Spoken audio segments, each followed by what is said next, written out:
Hello. आज हम कल हम पढ़े थे फीमेल रिप्रोडक्टिव सिस्टम और आज हम मेल रिप्रोडक्टिव सिस्टम पढ़ते हैं। इनर प्रजनन तंत्र क्या होता है?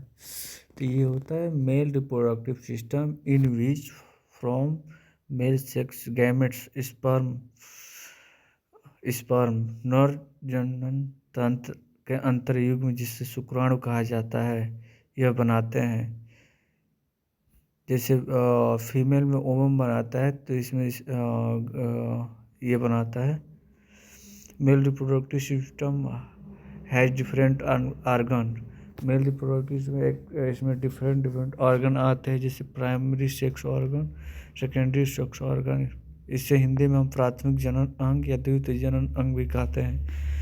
आइए सबसे पहले हम प्राइमरी सेक्स ऑर्गन प्राथमिक जनन अंग के बारे में कौन कौन होते हैं।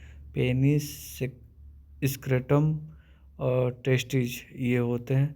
पेनिस को लिंग कहते हैं, स्क्रेटम को अंडकोश की थैली बोलते हैं और टेस्टिल को विष्ण बोलते हैं। तो हम सबसे पहले आज टेस्टिल पढ़ते हैं। टेस्टिल क्या होता है? तो टेस्टिल ये देखिए, टेस्टिल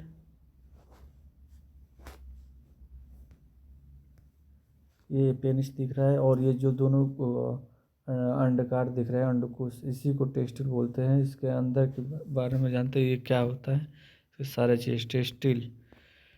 आइए पढ़ते हैं टेस्टिल क्या होता है। Testis found is a pair, it is a oval shape gland which a fitted in the scrotum.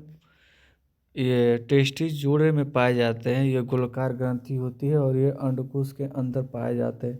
जो अंडकोश होते हैं उसी के अंदर जो जोड़े में पाए जाते हैं, दो रहते हैं, उसी के बारे में। इसका नॉर्मल वेट मतलब टेस्टिल का नॉर्मल वेट 15 ग्राम होता है और इसका नॉर्मल लेंथ होता है 5 से 4 सेंटीमीटर। आप देख सकते हैं यहाँ पर अंडकोश के अंदर के बारे में पढ़ा जा रहा है। आइए अब इसका स्ट्रक्चर पढ़ते हैं। इसकी अंदर की कैसे क्या स्ट्रक्चर आप देख लीजिए। स्ट्रक्चर ऑफ टेस्टिल, टेस्टिल की स्ट्रक्चर क्या है, संरचना।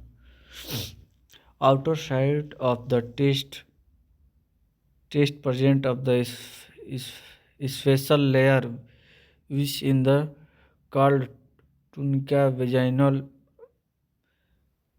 ये पृष्ठ में सबसे ऊपरी परत पाई जाती है जिसे ट्यूनिका वेजिनालिस कहते हैं। ट्यूनिका वेजिनालिस ये होती है जो बाहरी लेयर होती है, उसे ट्यूनिका वेजिनालिस कहते हैं। फिर inside of the tunica vaginalis present special layer which called tunica vaginalis. Tunica vaginalis के अंदर एक और लेयर पाई जाती है, उसे ट्यूनिका एल्बुजिनिया कहते हैं। ये देखिए जो ये इसके भीतर वाला लेयर है उसे हम ट्यूनिका कहते हैं। अब आइए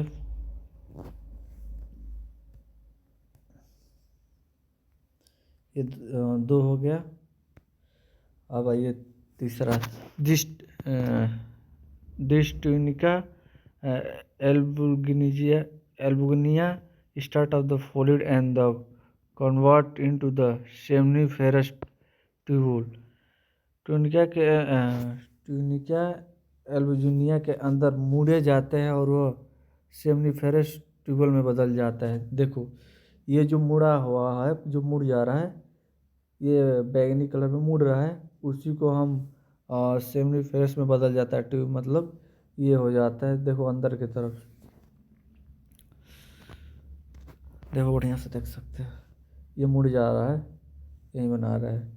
इन side of the seminiferous tubules present, इसमें इसी में सेमनीफेरस ट्यूब प्रेजेंट होता है। उसके बाद seminiferous tube in the lobule from sperm. Seminiferous tubule के अंदर सेमनीफेरस लूबुल पाए जाते हैं। इनके अंदर ही शुक्राणु बनते हैं। जो ये गोलाकार देख रहे हैं अंदर की तरफ, उसी में बनते हैं शुक्राणु। अब आइए पढ़ते हैं। मेनी से many seminiferous lobules make a group a duct which in the called वसा इफ्रेंटिया। इसमें जब बहुत सारे सेमनीफेरस लोबुल मिल जाते हैं तो यह नाली बन जाते हैं, यानी नाली के रूप में बन जाते हैं। देखो नाली के रूप में बन गया है ये वाला।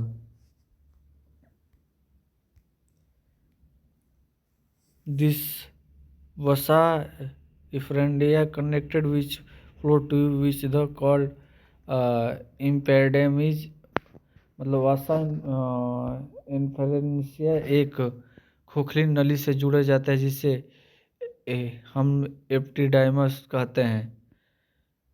एपिडाइमस जो नली से जुड़ जा रहा है उसी को नली को एपिडाइमस कहते हैं।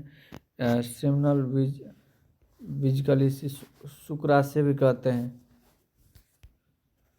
उसके बाद पढ़ते हैं this is the special gland which the product fluid into the वसा डिफरेंस। यह एक विशिष्ट प्रकार की ग्रंथि आती है जो एक तरल पदार्थ को निकालते हैं और एक तरल पदार्थ वापस डिफरेंस में छोड़ देते हैं। जो ये नली बन रहा है ये देख लीजिए, इन पूरा एक साथ होकर एक नली बनाकर और ये छोड़ जाता है ग्रंथियाँ बनाकर। अब आइए हम पढ़ते हैं प्रोस्टेट ग्लैंड क्या होता है। It is also important gland which is also product fluid and the become sperm cell active.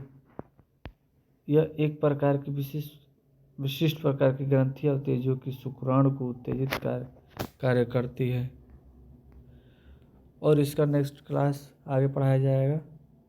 आज के लिए इतना ही बहुत काफ़ी है, स्क्रीनशॉट कर सकते हैं।